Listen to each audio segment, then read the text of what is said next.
Bienvenue dans notre formation sur l'électrocardiogramme, donc ECG.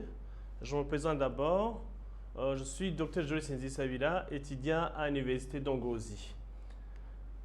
Et donc, les objectifs de notre formation sont les suivantes. D'abord, il faudra connaître les principes de base de l'électrocardiogramme.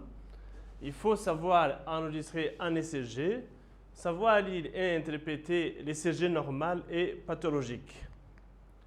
Et ce que nous voudrons donc comme résultat à la fin de cette information, c'est qu'on ait une bonne connaissance sur l'enregistrement de l'ECG, une bonne connaissance sur la lecture et l'interprétation de l'ECG. Voici le plan que nous allons suivre pour la formation. Chapitre 1 sera donc sur les principes de base et les indications de l'ECG. Chapitre 2, c'est l'enregistrement de l'ECG. Chapitre 3, c'est l'ECG normal et en fait, c'est là l'ECG anormal. D'abord, les principes de base de l'ECG. L'ECG, c'est quoi?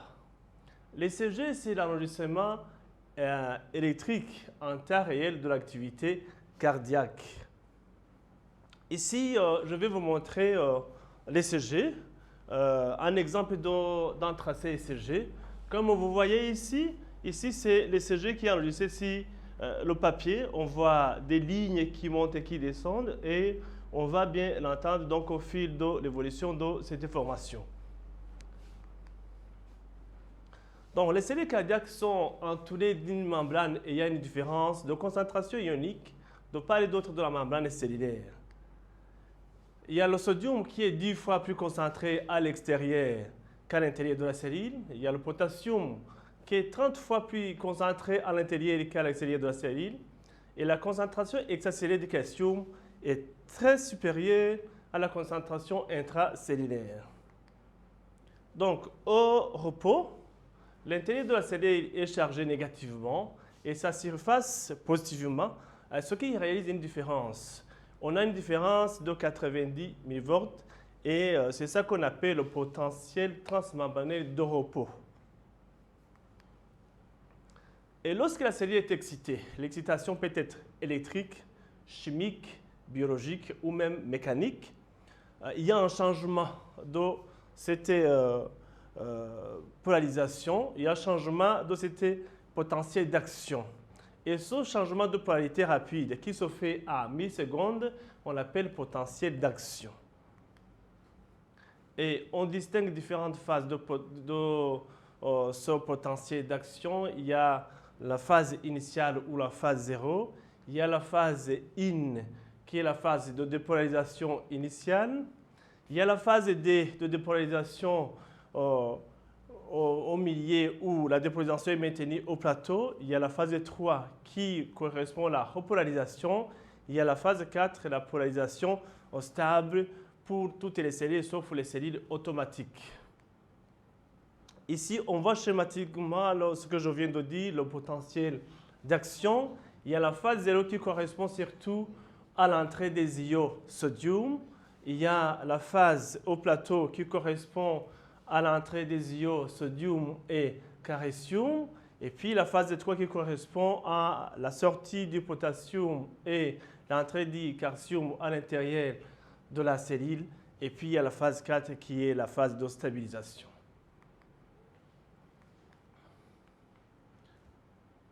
Et puis la dépolarisation se propage d'un point à un autre avec des variations de champ électrique.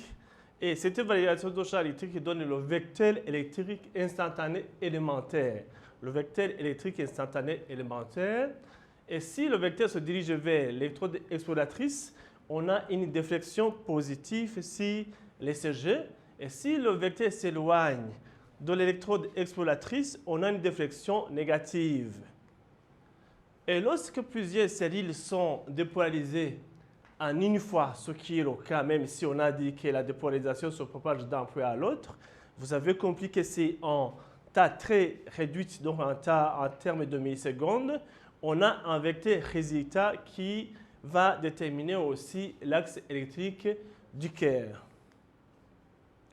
Ici, on voit bien schématiquement ce que je viens de vous montrer. Vous voyez le cœur Et on a plusieurs schémas qui nous montrent les potentiels électriques de différentes cellules. On a les potentiels électriques des cellules au niveau de l'oreillette, et puis on a les cellules au niveau du ventricule. Et on a dit que la dépolarisation se propage de cellule à cellule, d'un point à un autre, et on a plusieurs potentiels d'action en même temps, ce qui va donner alors l'activité électrique. Quand il y a un potentiel d'action, c'est ça qui va donner les contractions cardiaques. Et ce que j'ai dit aussi, que quand donc, le vecteur qui réside dans ce potentiel d'action s'éloigne de l'électrode qui l'explore, on a une déflexion négative. C'est ce qu'on peut voir donc si notre tracé ECG ici. Vous voyez ici notre tracé ECG, on a des déflexions qui des fois ça monte, c'est-à-dire que c'est positif, et ça descend, c'est négatif.